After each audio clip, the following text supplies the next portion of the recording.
लेकिन बात नहीं मिली तो हमार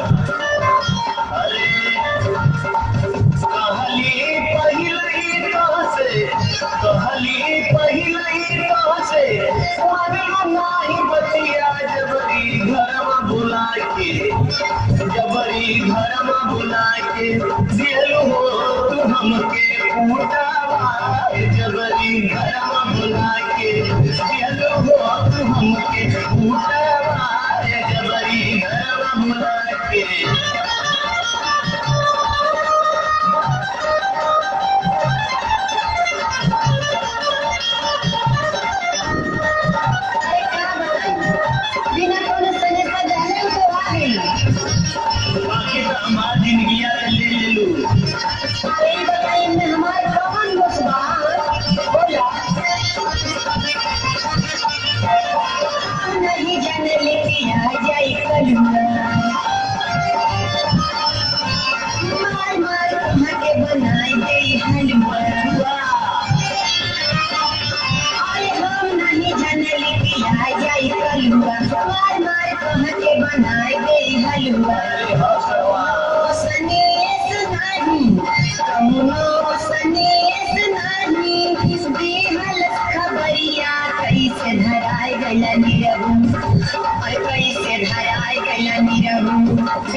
पैसा दौड़ी मागरी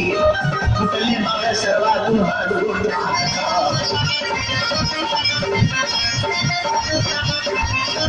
पीला गुड़ हरे दियो राय जाई पिया रोजिन हमरे कर जवा कहीरा पीला गुड़ हरे दियो राय जाई पिया रोजिन हमरे कर जवा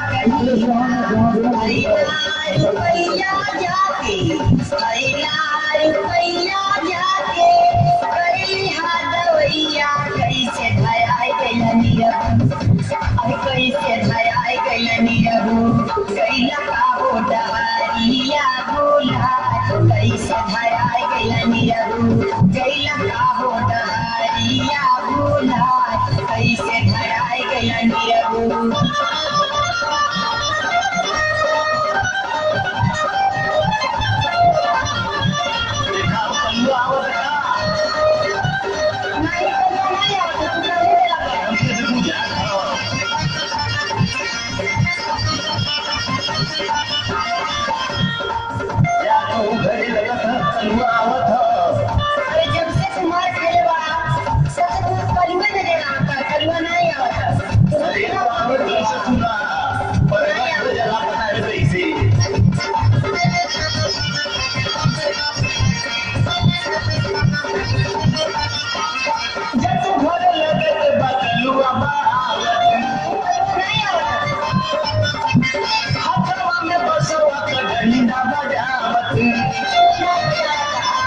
फंस गई ससुरा